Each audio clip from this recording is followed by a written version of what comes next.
నమస్తే. లలిత జ్యువెలరీ ఈ పేరు వినగానే మనందరికీ టక్కున గుర్తొచ్చేది డబ్బులు ఊరికే రావు అనే ఐకానిక్ డైలాగ్. ఆ ఒక్క మాటతో తెలుగు ప్రజల మనసు గెలుచుకున్న లలిత జ్యువెలరీ ఇప్పుడు మరో సంచలనానికి సిద్ధమైంది. వ్యాపార ప్రపంచంలో సరికొత్త అధ్యయనాన్ని లిఖిస్తూ ఐపీఓ మార్కెట్ లోకి అడుగు పెడుతోంది. అవును, మీరు విన్నది నిజమే. లలిత జ్యువెలరీ మార్ట్ లిమిటెడ్ తమ ఇనిషియల్ పబ్లిక్ ఆఫరింగ్ ముహూర్తాన్ని ఖరారు చేసింది. మరి ఈ ఐపీఓ వివరాలేంటి? ప్రైస్ బ్యాండ్ ఎంత? మీరు ఎప్పటి నుండి బిడ్ వేయవచ్చు? పూర్తి వివరాలు ఇప్పుడు చూద్దాం. ముందుగా ఈ ఐపీఓ కు సంబంధించిన ముఖ్యమైన తేదీలు, ప్రైస్ బ్యాండ్ వివరాలు గమనిస్తే ఐపీఓ ప్రారంభ తేదీ ఈ నెల 17 ఆగస్టు 2026న ప్రారంభమై 19 ఆగస్టు 2026 వరకు సబ్స్క్రిప్షన్ కోసం అందుబాటులో ఉంటుంది. ₹5 ముఖ విలువ కలిగిన ప్రతి ఈక్విటీ షేరు ధరను 190 నుండి 201గా నిర్ణయించారు. ఇన్వెస్టర్లు కనీసం 74 షేర్లకు బిడ్ చేయాల్సి ఉంటుంది. ఆ తర్వాత 74 షేర్ల రేట్లలో ఎంతైనా బిడ్ వేసుకోవచ్చు. కంపెనీ 1200 కోట్ల విలువైన కొత్త షేర్లను విడుదల చేస్తోంది. దీనితో పాటు ప్రమోటర్ కిరణ్ కుమార్ జైన్ గారు 500 కోట్ల విలువైన ఆఫర్ ఫర్ సేల్ ను అందిస్తున్నారు. ఇక లలిత జ్యువెలరీ బలాలు.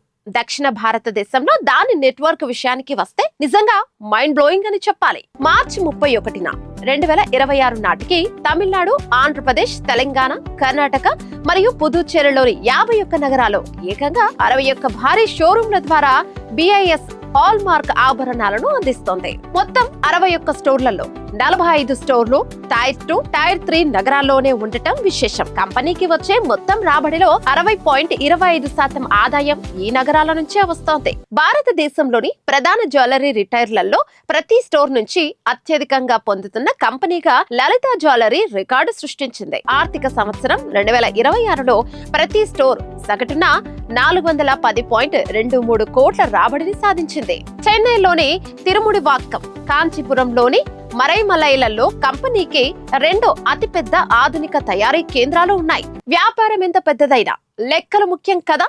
మరి లలిత జ్యువెలరీ ఆర్థిక పురోగతి ఎలా ఉందో ఓసారి చూద్దాం.